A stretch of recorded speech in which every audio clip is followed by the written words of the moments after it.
Hello friends, जैसा कि इसके पहले वाले जो हम लोग वीडियो देखे थे उसमें हमने आपको समास के बारे में जिक्र किया था। उसे बताया था कि समास 6 प्रकार का होता है और समास को के बारे में बताने के लिए हमने 4 लाइन की एक कविता भी लिखाया था। जैसा कि आप लोग उस कविता को याद कर लिए होंगे, आसानी के लिए हम कविता पुनः आपके सामने प्रस्तुत कर दे रहे हैं। और उसमें हम लोगों ने द्वंद्व समास पढ़ा था। बाकी समास को हम इस वीडियो में फिर से शुरू कर रहे हैं। तो हमने आप लोगों को बताया था 4 लाइन की कविता, जैसा कि आप लोग को याद भी हो गया होगा। हमने लिखा था कि द्वंद्व में और छिपे दिगु में पहला गणना पद आवत है, बीच में कारक चिन्ह छिपे तत्पुरुष समास कहावत है। पहला पद जा में विशेषण है, कर्मधारे नाम गिनावत है। पहला पद अव्यय से अव्ययी बहुव्रीहि अन्य कहावत है। तो हम लोगों ने 2 समास पढ़ दिया। अब हम लोगों का दूसरा जो समास है वह है द्विगु समास।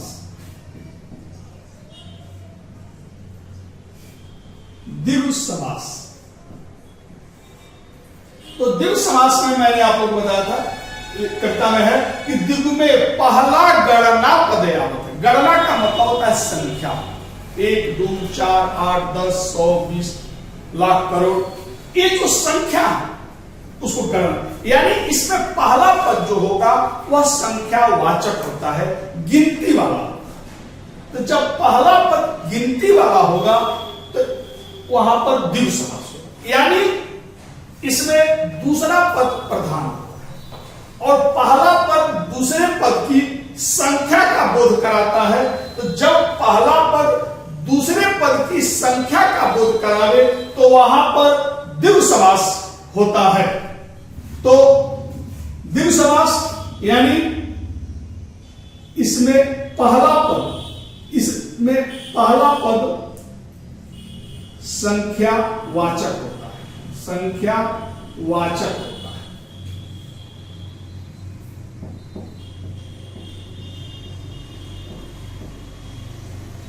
इसमें पहला पद संख्या वाचक होता है,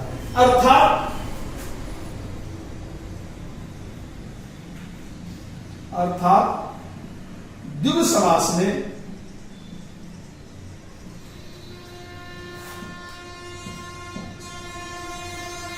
दूसरा पद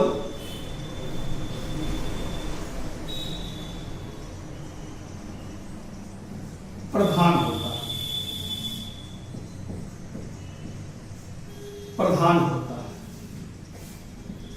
और पहला पद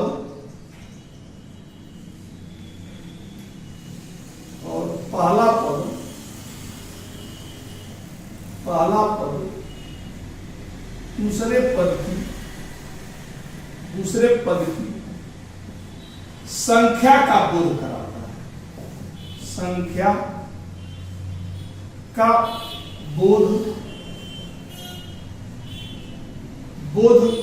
कराता है।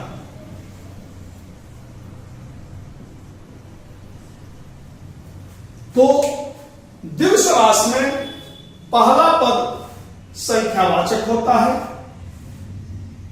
और इसमें दूसरा पद प्रधान होता है, यानी पहला पद दूसरे पद की संख्या का बोध कराता है। तो जब पहला पद दूसरे पद की संख्या को बताता हो तो वहां पर द्विगु समास होता है। लेकिन अगर हमने कहा कि दशानन,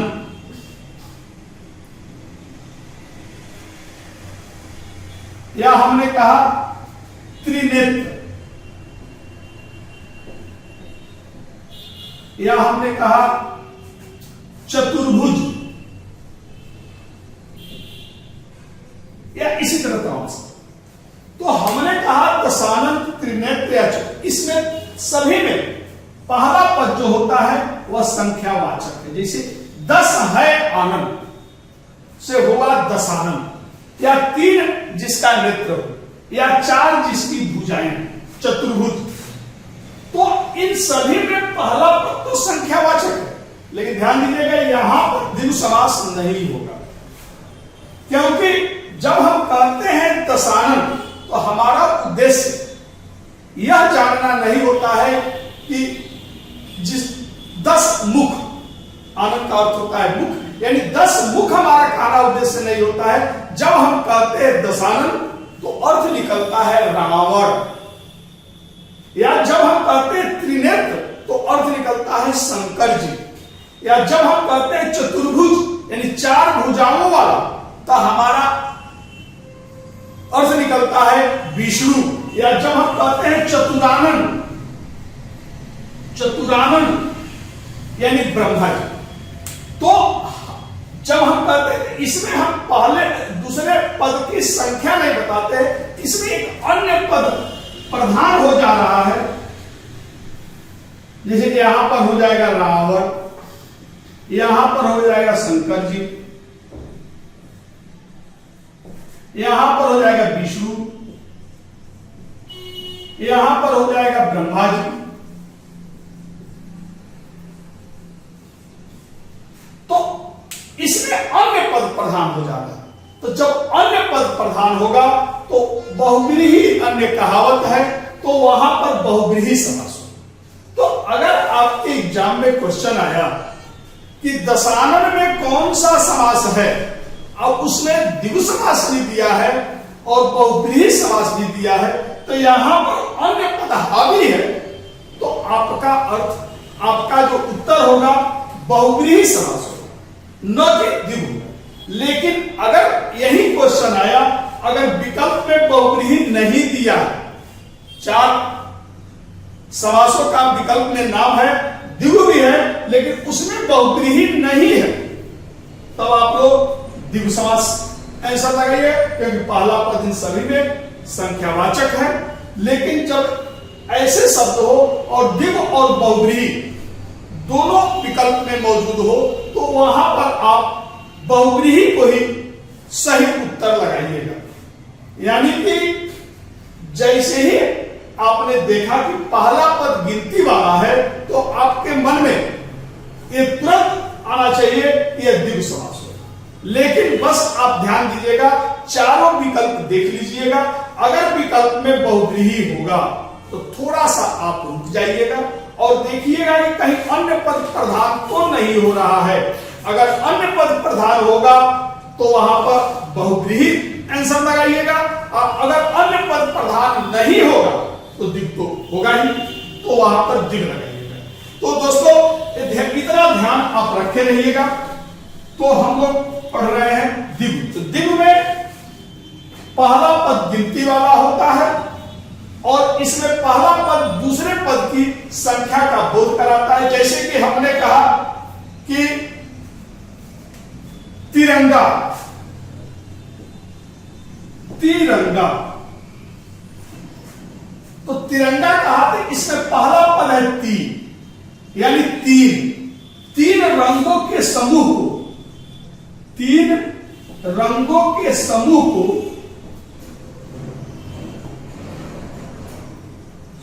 को तिरंगा कहा जाता है।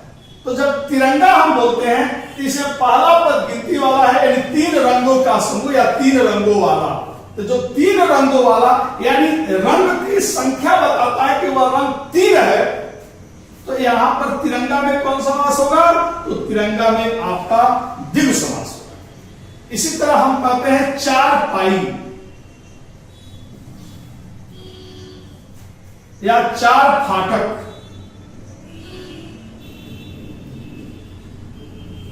या हम कहते हैं चवन्नी,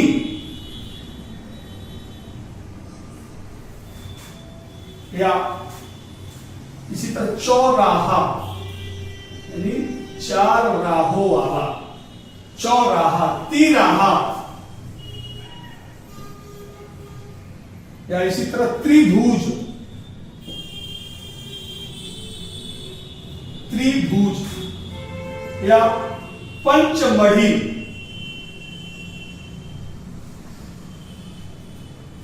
पंचवटी,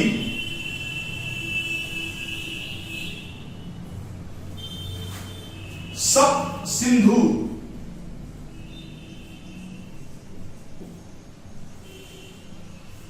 सप्त सिंधु, 9 रत्न, 9 रात्रि,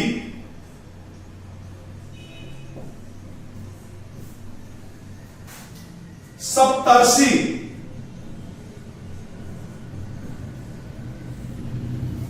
सत्सई,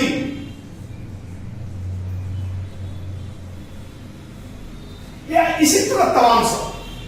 जब इन सभी में पहला पद गिनती वाला है, जैसे कि आप देखें 3 रंगों का समूह तिरंगा, या 4 पाई, 4 पाई यानी जिसके 4 पाई 4 हो, यानी 4 पाई का समूह, 4 फाटक, फाटक की संख्या बताता है कि वह 4 है। 14 राहों की संख्या बताता है 4 है। 13 राहों की संख्या बताता है 3 है।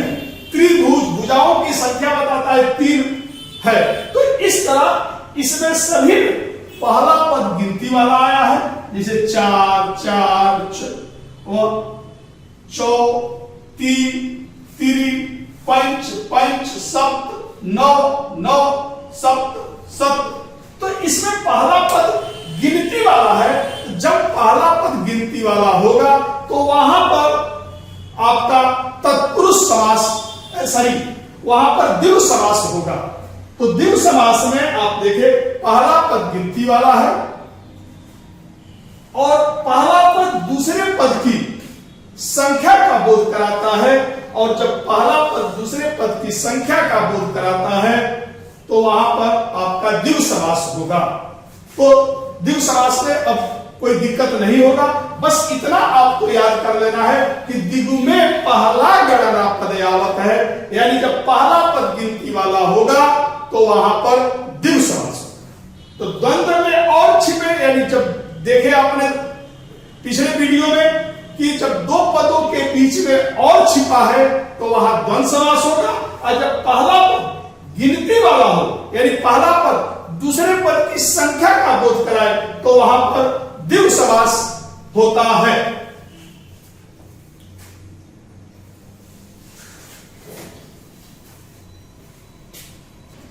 तो अब हम लोग पढ़ेंगे तत्पुरुष समास। तो तीसरा समास है तत्पुरुष समास। तो जैसा कि आप देख रहे हैं बीच में कारक चिन्ह छिपे तत्पुरुष समास कहावत, यानी तत्पुरुष समास में कारक चिन्ह का लोप होता है, यानी 2 पदों के बीच में, इसके 2 पदों के बीच में कारक चिन्ह का लोप होता है। जब कारक चिन्ह का लोप होता है तो उसे तत्पुरुष समास कहा जाता है। तो हम लोग थोड़ा सा जिक्र, तत्पुरुष समास पढ़ने से पहले हम लोग थोड़ा सा जिक्र कर लेंगे कारक चिन्ह पर, क्योंकि कारक तो वैसे भी एक अपने आप में व्याकरण है, एक व्याकरण का पार्ट है, और आप लोग भी बचपन से कारक चिन्ह पढ़ते आ रहे हैं। लेकिन हम एक बार कारक चिन्ह आप लोगों को समझाकर तब इस समास को आगे ले चलेंगे, ताकि तत्पुरुष समास समझना आसान हो जाए।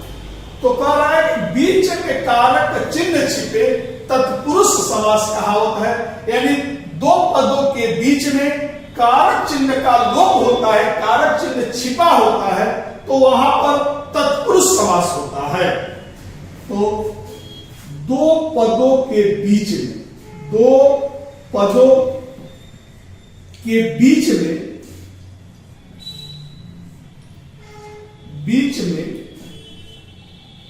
कारक चिन्ह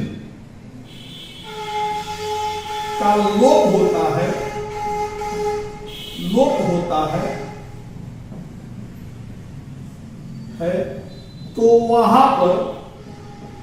तो वहां पर तत्पुरुष समास होगा, तो वहां पर तत्पुरुष समास होगा, यानी इसमें कारक चिन्ह का लोप होता है। तो पहले तो हम लोग जिक्र कर ले कारक चिन्ह क्या होते हैं। तो जैसा कि एक कारक है और एक इसका चिन्ह है, एक कारक है, एक चिन्ह है। कारक में है कर्ता, कर्ता का चिन्ह होता है ने, यानी कर्ता ने, कर्म, कर्म का चिन्ह होता है को, यानी कर्ता ने कर्म को करण से, करण यानी से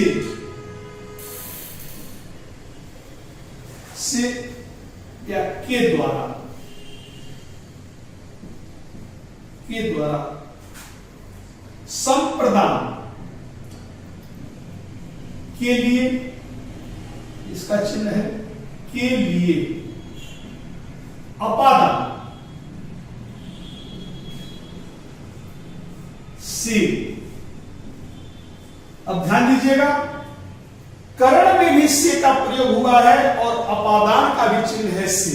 तो यहां पर जो से है वह जुड़ाव के संदर्भ में, जुड़ाव के अर्थ में, और अपादान से है ये अलगाव के अर्थ में, अलग होने के अर्थ में, अलग होने के अर्थ में प्रयोग किया जाता है। यानी अगर हमने कहा कि राम घर से विद्यालय जा रहा है तो यहां अपादान होगा क्योंकि वह जा रहा है, घर से अलग हो रहा है। लेकिन अगर हमने कहा कि राम पुस्तक से पढ़ रहा है, यानी वह पढ़ रहा है, यानी वह लगा हुआ है, तो जब पुस्तक से पढ़ रहा है तो वह लगा हुआ है, जुड़ा हुआ है, इसलिए यहां पर करण से का प्रयोग होगा। और जब राम घर से जा रहा है तो यहां पर से अपादान से का संदर्भ में हुआ क्योंकि यह अलग होने के अर्थ में है, अलग हो रहा है। तो कर्ता ने कर्म को करण से संप्रदान के लिए अपादान से संबंध का के की अधिकरण, अधिकरण में या पर, और लास्ट है संबोधन, संबोधन, संबोधन, संबोधन का होगा हे, अरे, रे, हो, ए, आए, ओ आदि, यानी जो संबोधन के शब्द में, संबोधन के लिए जिन शब्दों का प्रयोग करते हैं वह संबोधन का चिन्ह। तो यहां पर आपके कारक है और ये इसके चिन्ह है, और जब कारक चिन्ह का लोप होता है तो तत्पुरुष समास होता है। लेकिन ध्यान इतना रखना है कि तत्पुरुष समास में कर्ता और संबोधन का चिन्ह छिपा नहीं होता है, यानी कर्म से लेकर अधिकरण तत्पुरुष का ही चिन्ह छिपा होता है। इसमें कर्ता और संबोधन का चिन्ह नहीं छिपा होता है। तो कर्म से लेकर अधिकरण तक का चिन्ह छिपा होता है, और कर्म से लेकर अधिकरण तक में 6 कारक आते हैं।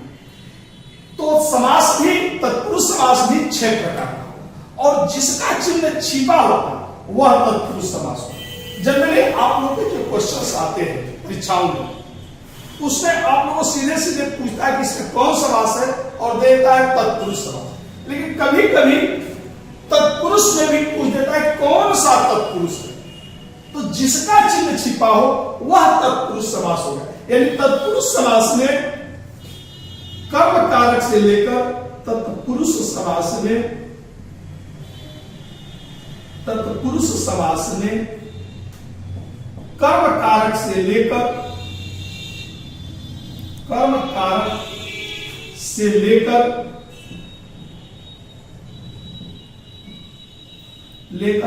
अधिकरण तत्पुरुष, अधिकरण, कर्म कारक से लेकर अधिकरण कारक तक का चिन्ह, कारक तक का चिन्ह छिपा होता है।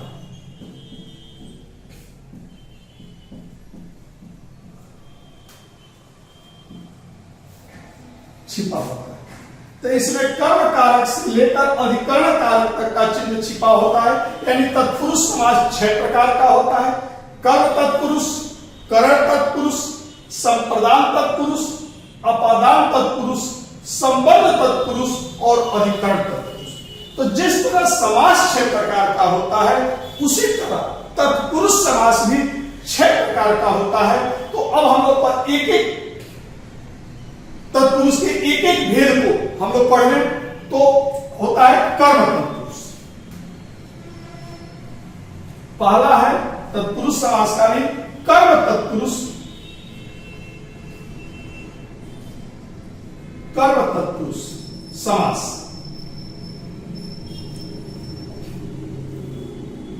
कर्म तत्पुरुष समास। तो कर्म तत्पुरुष समास का चिन्ह होता है के, को, यानी जब दो पदों के बीच में को चिन्ह का लोप हो, को चिन्ह का लोप हो, तो वहां पर कर्म तत्पुरुष समास होगा।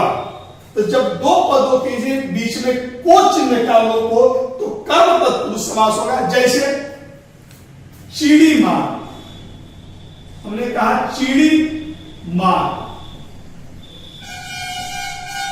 चीड़ी मार, यानी इसमें को चिन्ह का लोप है, चिड़िया को मारने वाला, चिड़िया को मारने वाला, यानी चीड़ी मार में को चिन्ह छिपा। इसी तरह हमने कहा रथ चालक, रथ चालक, यानी रथ को चलाने वाला, चलाने वाला, यानी यहां पर भी को चिन्ह छिपा है। इसी तरह परलोक गमन, परलोक गमन, यानी परलोक को जाने वाला, जेब कतरा, जेब कतरा, यानी जेब को कतरने वाला, पाकिट मार, पाकिट मार, यानी पाकिट को मारने वाला, यश प्राप्त, यश प्राप्त, यश को प्राप्त करने वाला। इस तरह तमाम शब्द होंगे। तो जब दो पदों के बीच में को चिन्ह छिपा होता है तो वहां पर तत्पुरुष समास, कर्म तत्पुरुष समास होगा। तो कर्म का चिन्ह है को और को चिन्ह छिपा है तो वहां पर कर्म तत्पुरुष समास होगा। तो इसी तरह दूसरा तत्पुरुष समास का होगा करण तत्पुरुष, करण तत्पुरुष समास, करण तत्पुरुष समास। तो करण तत्पुरुष समास की दिशा देखिए से या के द्वारा इसका चिन्ह है। तो जब दो पदों के बीच में, जब दो पदों के बीच में से या के द्वारा छिपा होता है तो वहां पर करण तत्पुरुष समास होगा। और यहां पर से जो होता है वह जुड़ाव के संदर्भ में होता है, जुड़ाव के अर्थ में से का प्रयोग किया जाता है। तो जब दो पदों के बीच में से या के द्वारा छिपा है तो वहां पर करण तत्पुरुष समास होगा। जैसे मन चाहा, मन चाहा, तो मन चाहा में मन से चाहने वाला, मन से चाहने वाला, मन से चाहने वाला, यानी यहां पर मन चाहा में से छिपा हुआ है तो यहां पर से छिपा है। इसी तरह करुणापूर्ण, करुणापूर्ण, यानी करुणा से जो पूर्ण है भरा, करुणा से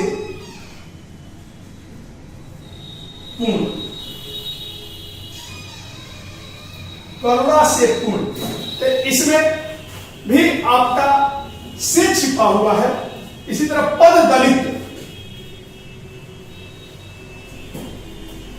यानी पद से जो दलित हो, पद दलित। भयाक्रांत, भयाक्रांत यानी जो भय से आक्रांत हो, भय से ग्रस्त हो, तो भयाक्रांत, इसमें भी से छिपा है, तो भयाक्रांत, भय से जो आक्रांत हो तो भयाक्रांत, यानी इसमें भी से छिपा हुआ है।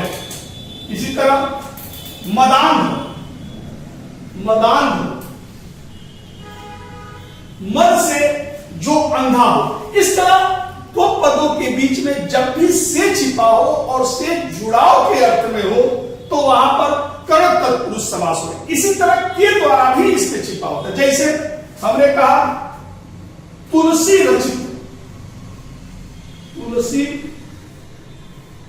रचित, यानी तुलसी के द्वारा, यहां लिख दे रहे हैं इसका विग्रह, तुलसी के द्वारा रचित।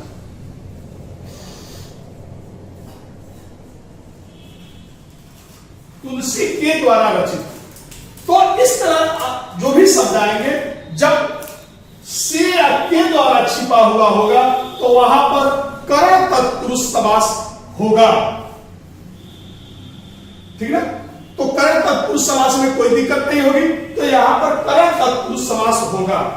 अगला है आपका संप्रदान तत्पुरुष समास। तो तत्पुरुष समास का तीसरा भेद है संप्रदान तत्पुरुष समास। संप्रदान तत्पुरुष समास। संप्रदान तत्पुरुष समास और संप्रदान तत्पुरुष समास जैसा कि देख रहे हैं, इसका चिन्ह होता है के लिए, यानी जब दो पदों के बीच में के लिए छिपा हो, तो वहां पर संप्रदान तत्पुरुष समास होगा। जैसे रसोई घर, रसोई घर, यानी रसोई के लिए घर, रसोई के लिए घर। तो रसोई घर में यहां पर के लिए छिपा। गौशाला,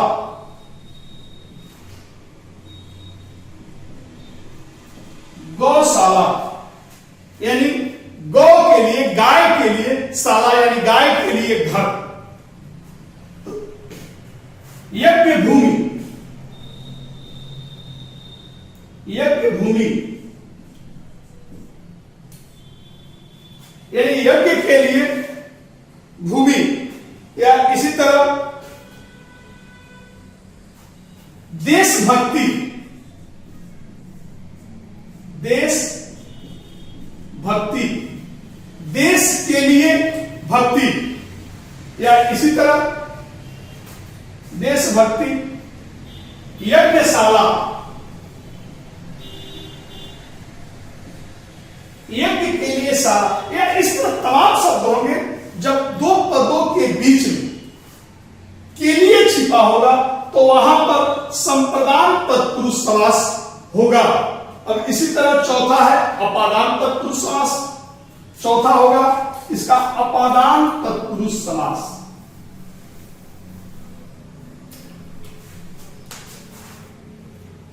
चौथा है अपादान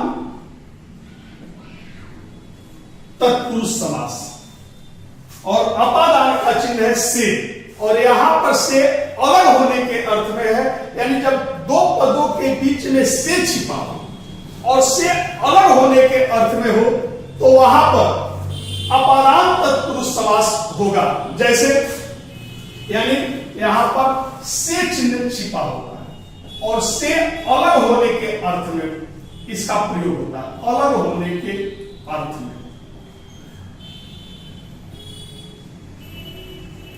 अलग होने के अर्थ। तो जब से अलग होने के अर्थ में होगा तो वहां पर अपादान तत्पुरुष समास होगा। जैसे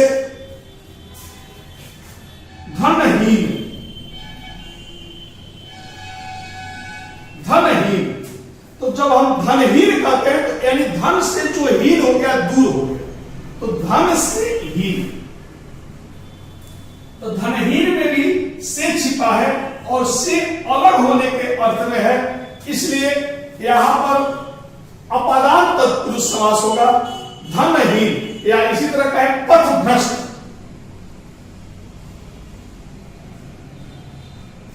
यानी जो पथ से भ्रष्ट हो गया, दूर हो गया। धर्म विमुख,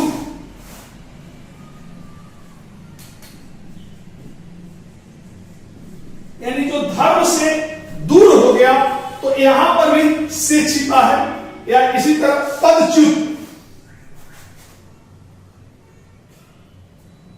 पदच्युत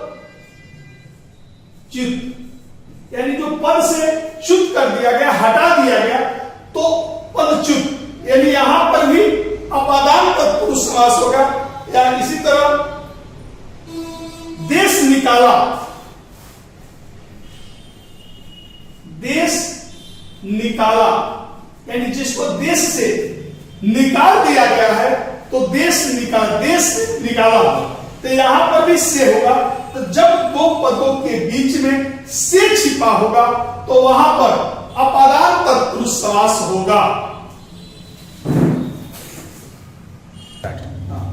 तो अपादान तत्पुरुष समास है। अब पांचवा तत्पुरुष समास होगा संबंध तत्पुरुष समास। पांचवा है संबंध तत्पुरुष समास। तो संबंध तत्पुरुष समास यानी जब दो पदों के बीच में का, के और की छिपा हो तो वहां पर संबंध तत्पुरुष समास होगा। तो संबंध तो जैसे राजपुत्र, राजपुत्र, तो राजपुत्र हम लिखते हैं, तो राजपुत्र इसमें का छिपा है, यानी राजा का पुत्र, राजा का पुत्र। इसी तरह राजकुमार,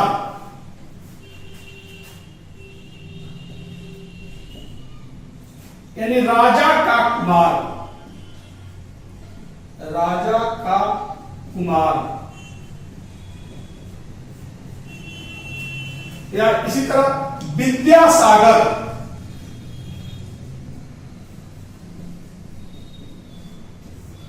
यानी विद्या का सागर। देश दीपक,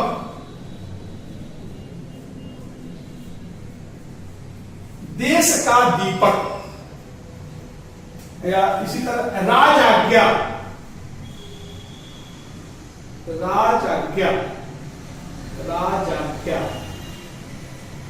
यानी राजा की आज्ञा। तो इस तरह इन सब में का, के, की, तो जब दो पदों के बीच में का, के, की छिपा हो तो वहां पर संबंध तत्पुरुष समास होगा। और फिर छठा है, लास्ट है तत्पुरुष समास का आपका अधिकरण तत्पुरुष समास। तो छठा है अधिकरण, अधिकरण तत्पुरुष समास। और अधिकरण तत्पुरुष समास का चिन्ह होता है में या पर। जब दो पदों के बीच में में या पर छिपा हो, में या पर छिपा हो, तो वहां पर अधिकरण तत्पुरुष समास होगा। जैसे नरोत्तम,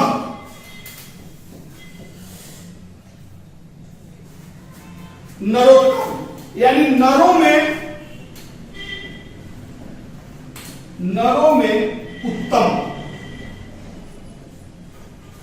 तो नरों में उत्तम यानी नरोत्तम में छिपा है और जब दो पदों के बीच में छिपा हो तो वहां पर अधिकरण तत्पुरुष समास हो गया। या हमने कहा आप बीती, आप बीती, तो आप बीती में यानी आप पर बीती, इसका विग्रह होगा आप पर बीती। तो आप बीती में पर छिपा, तो में या पर छिपा हो तो वहां पर अधिकरण तत्पुरुष समास होगा लोकप्रिय, लोकप्रिय,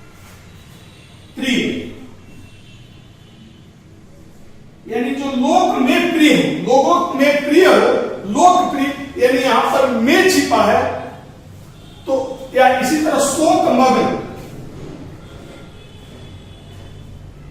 शोक मग्न, शोक में जो मग्न हो तो शोक मग्न, शोक में मग्न रहने वाला, या आपका गृह प्रवेश, गृह प्रवेश, गृह में प्रवेश करने वाला। तो देख रहे हैं कि इन शब्दों में या पर छिपा है तो यहां पर अधिकरण तत्पुरुष समास होगा। इस तरह तत्पुरुष समास में कारक चिन्ह का लोप होता है। इसमें कर्म कारक से लेकर अधिकरण कारक तक का चिन्ह का लोप होता है। जब को छिपा हो तो कर्म तत्पुरुष समास होगा। से या के द्वारा छिपा हो और से जुड़ाव के अर्थ में हो तो वहां पर कर्ण तत्पुरुष समास होगा। जब के लिए छिपा हो तो वहां पर संप्रदान तत्पुरुष समास होगा। और जब से अलग होने के अर्थ में छिपा हो तो वहां पर अपादान तत्पुरुष समास होगा। और जब कारक के की छिपा हो तो संबंध तत्पुरुष समास होगा। तथा में और पर छिपा हो तो अधिकरण तत्पुरुष समास होगा।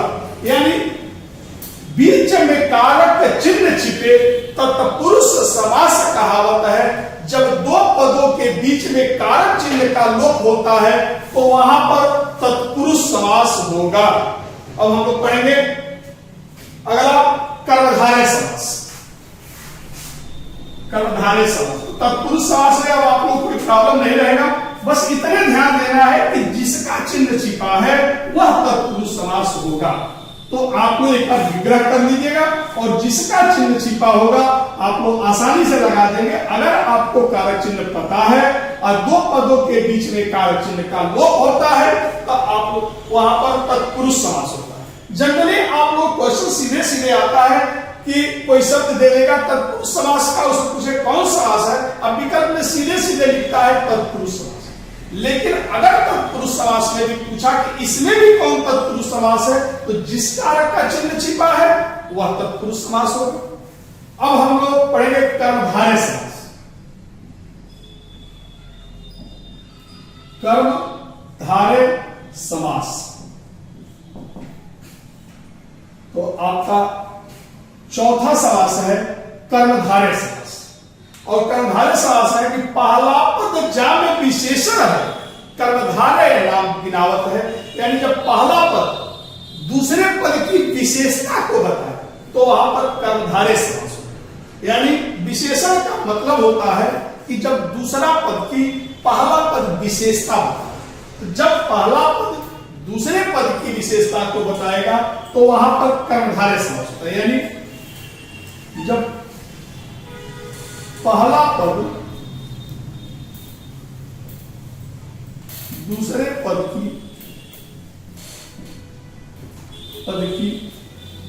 विशेषता को बताता है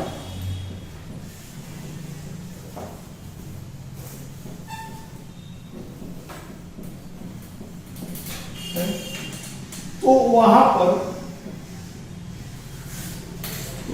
पर कर्मधारय समास होगा।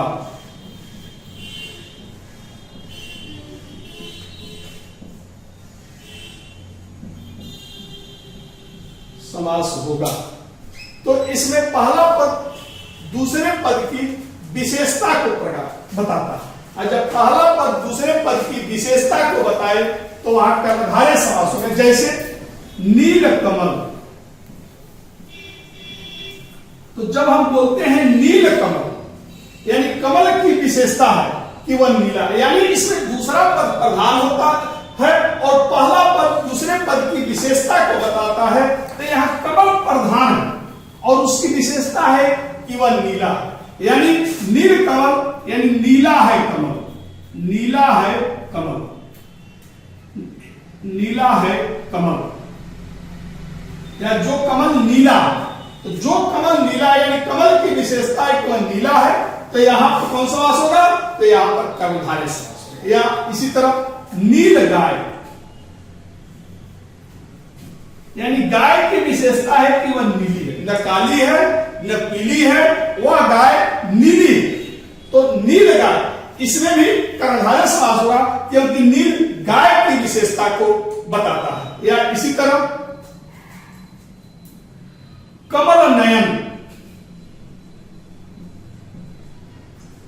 कमल नयन, यानी नयन की विशेषता है कि वह कमल के समान है, तो जब कमल नयन होगा तो कमल के समान नयन, यानी नयन की विशेषता कमल है, तो यहां पर भी कर्मधारय समास होगा।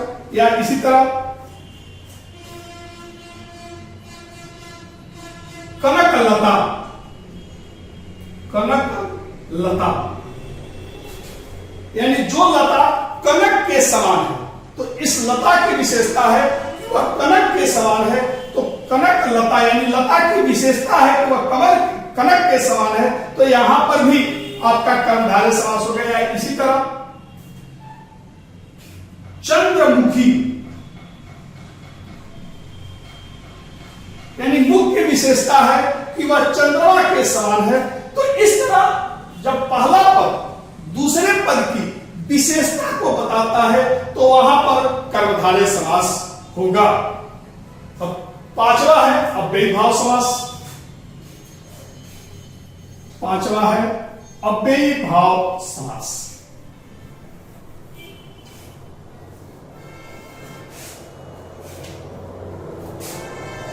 पांचवा है अव्ययी भाव समास,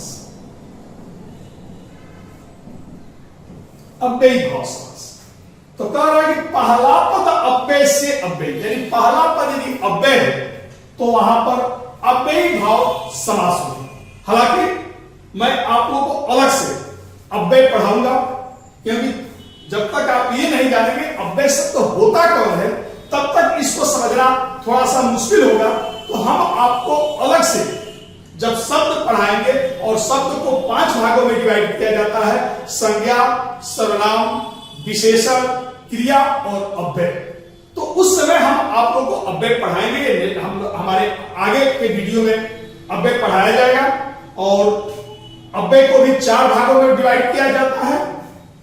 पहला है कि क्रिया विशेषण अव्यय, दूसरा है संबंध बोधक अव्यय, तीसरा है समुच्चय बोधक अव्यय, और चौथा है विस्मयादि बोधक अव्यय। तो हम वहां पर अव्यय आपको विस्तार से बताएंगे। यहां पर बस इतना समझ लें कि अव्यय, पहला पद अव्यय यानी अव्यय, अव्यय का शाब्दिक अर्थ जो व्यय न हो खर्च हो, यानी जो शब्द खर्च न हो व्यय न हो वह अव्यय होता है। यानी जो शब्द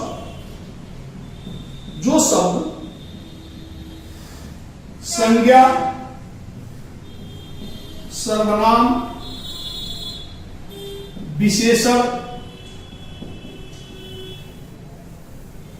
जो शब्द संज्ञा, सर्वनाम, विशेषण, कारक, विभक्ति,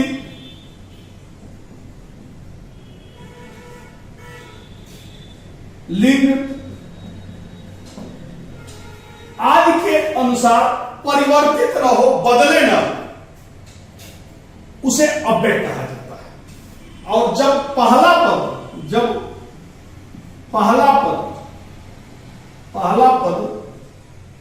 अव्यय होता है तो वहां पर अव्ययी भाव समास होता है। तो तो वहां पर अव्ययी भाव समास होता है। जब पहला पद अव्यय होता है तो वहां पर अव्ययी भाव समास। जैसे यथा शब्द है, यथा अव्यय शब्द है, तो अगर किसी भी शब्द के पहले यथा शब्द का प्रयोग हो तो वहां अव्ययी भाव समास होगा। जिसे यथाशक्ति,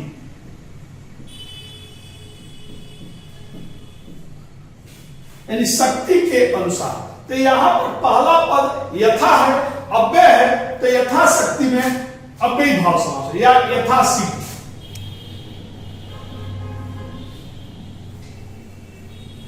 या यथोचित, या यथावत, या इस तरह से।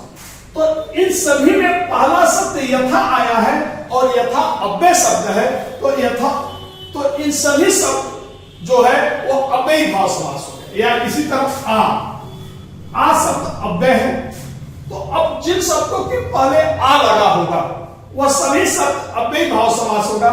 जैसे आजीवन, आमरण, आदेश। तो इस तरह अगर जिन शब्दों के पहले आ का प्रयोग होगा तो वह सभी शब्द अव्ययी भाव समास हो गए। या इसी तरह भर, भर अव्यय शब्द है, तो भर दिन, भर पेट, भरपूर, भरमार। तो ये सभी भर जब यूज होगा, प्रयोग होगा, तो वहां पर अव्ययी भाव समास होगा। या इसी तरह पर, तो पर अव्यय शब्द है, तो पर सर्ग,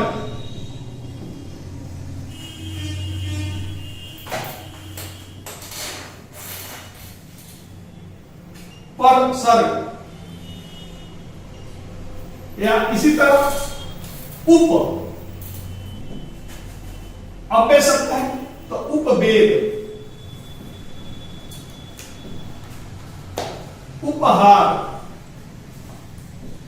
या इसी तरह तमाम शब्द जब पहला पद अव्यय होगा तो उन सभी में अव्ययी भाव समास हो गया। हम द्वंद्वात्मक शब्दों को, जैसे कि हम कहते हैं कि एक ही शब्द बार बार दो बार आता है, तो उनमें भी अव्यय भाव समास हो गया। जैसे हम कहते हैं रातों रात, रातों रात, हाथों हाथ, हाथों हाथ, दिनों दिन, दिनों दिन। या इसी तरह हम कहते हैं पल पल, पल पल, हर पल। तो इन सब शब्दों में भी अव्ययी भाव समास होगा। तो जब पहला पद अव्यय होगा तो वहां पर अव्ययी भाव समास होगा। और लास्ट है बहुव्रीहि समास। तो छठा है आपका बहुव्रीहि समास। बहुव्रीहि समास, तो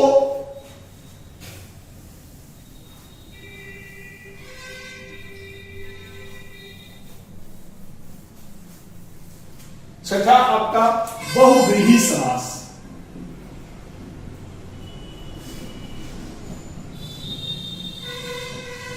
बहुव्रीहि समास,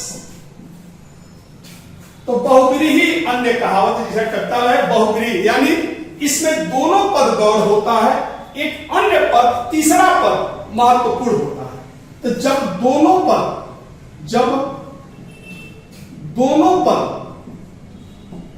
गौण हो, दोनों पद गौण हो और तीसरा या अन्य पद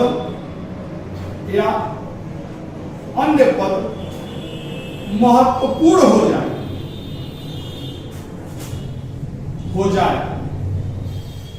तो वहां पर बहुव्रीहि समास होगा, तो वहां पर बहुव्रीहि समास होगा। जैसे कि हमने शुरू में भी जिक्र किया था द्विग का, जब हम लोग पढ़े थे कि हमने कहा था कि दशानन, तो दशानन में हम जब कहते हैं दशानन, यानी 10 है आनंद जिसका, अर्थात रावण, तो हम कहते हैं दशानन, लेकिन न 10 महत्वपूर्ण है ना आनंद महत्वपूर्ण है, एक तीसरा पद अन्य पद प्रधान हो गया, रावण आ गया। तो जैसे ही हम कहते हैं दशानन तो हमारे मन में आता है रावण। तो जब तीसरा पद महत्वपूर्ण हो जाए तो वहां पर बहुव्रीहि समास होता है। जैसे दशानन में रावण हो जाएगा, या इसी तरह त्रिनेत्र, जब हम कहते हैं त्रिनेत्र तो अर्थ हो जाता है शंकर जी, 3 है नेत्र जिसका, यानी शंकर जी। तो शंकर जी, तो यहां पर भी आपका बहुव्रीहि समास हो गया। या इसी तरह हम कहते हैं गजानन, जब गजानन कहते हैं तो अर्थ निकलता है गणेश जी। हम कहते हैं लंबोदर, तो अर्थ निकलता है गणेश जी। चक्रपाणी, चक्र है जिसके पाड़ी में हाथ में, तो चक्रपाणी यानी विष्णु भगवान। गिरधारी यानी जो गिर को धारण करे, यानी कृष्ण भगवान, कृष्ण। तो जब हम कहते हैं गिरधारी तो अर्थ निकलता है कृष्ण, क्योंकि कृष्ण भगवान को उन्होंने गोवर्धन पर्वत को एक अंगुली पर धारण किया था, तब से उनका एक नाम गिरधारी भी पड़ गया। जब हम कहते हैं गिरधारी तो अर्थ निकलता है कृष्ण। या इसी तरह हमने कहा विषधर,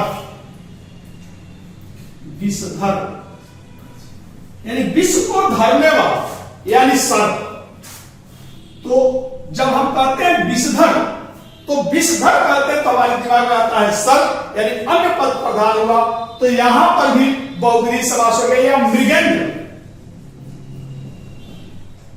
जो मृग का शिकार करता हो, यानी सिंह। या इसी तरह चंद्रशेखर, जिसके शिखर पर, जिसके सर पर चंद्रमा हो, यानी शंकर जी। तो इस तरह जब हम कहते हैं, जो कहते हैं उससे भिन्न अर्थ निकलता है, तीसरा अर्थ निकलता है, अन्य पद प्रधान हो जाता है, तो वहां पर बहुव्रीहि समास होता है। तो ये हम लोग का समास है। यानी दोस्त, जब भी हम ये 4 लाइन की कविता याद कर लिए, हम लोग का समास तुरंत क्लियर हो जाता है। जब हम कहते हैं कि द्वंद्व में और छे, यानी जब 2 पद हो और दोनों के बीच में और का लोप हो तो वहां द्वंद्व समास होगा। फिर द्विग में पहला गणना पद आवत है, अगर पहला पद गिनती वाला हो तो वहां द्विग समास होगा। बीच में कारक चिन्ह छिपे तत्पुरुष समास कहावत है, जब 2 पदों के बीच में कारक चिन्ह का लोप हो तो वहां पर तत्पुरुष समास होगा। पहला पद जान विशेषण है, कर्मधारय नाम गिनावत है, यानी जब पहला पद दूसरे पद की विशेषता को बताता है तो वहां कर्मधारय समास होगा। अब पहला पद अव्यय से अव्यय, जब पहला पद अव्यय हो तो वहां पर अव्ययी भाव समास होगा। और बहुव्रीहि अन्य कहावत है, यानी जो कहे उससे भिन्न अर्थ निकले, यानी दोनों पद गौण हो जाए, एक अन्य पद तीसरा पद महत्वपूर्ण हो जाए तो वहां पर बहुव्रीहि समास होगा। तो आप लोगों ने देखा कि अगर ये 4 लाइन की कविता याद हो जाए तो आप लोगों को समास हमेशा के लिए तैयार हो जाएगा। तो बस आपको इतना करना है कि ये 4 लाइन की कविता याद कर लेना, एक बार समझ लीजिएगा। पूरा वीडियो आपने कायदे से देख लिया तो समझ में भी आ गया होगा, और इस तरह आपका समास तैयार। तो दोस्त, आप लोगों को समास कैसा लगा? अगर समास अच्छा लगा होगा तो इसको लाइक और सब्सक्राइब जरूर करिएगा, साथ में बेल आइकन को दबाना ना भूलिएगा, और खुद भी इस वीडियो चैनल को देखिएगा। अगर आपको पसंद आए तो अपने दोस्त मित्र रिश्तेदारों को भी जरूर बताइएगा, ताकि उन्हें भी इस वीडियो से वो भी लाभान्वित हो सके। और अब हम लोग अगला वीडियो लेकर के हम आएंगे संधि। संधि हिंदी का बहुत ही महत्वपूर्ण टॉपिक है। कोई भी एग्जाम अगर हिंदी व्याकरण से आता है तो उसमें संधि के क्वेश्चन अवश्य पूछे जाते हैं। तो हमारा नेक्स्ट वीडियो संधि का होगा। तब तक के लिए हम आपसे विदा होते हैं। धन्यवाद।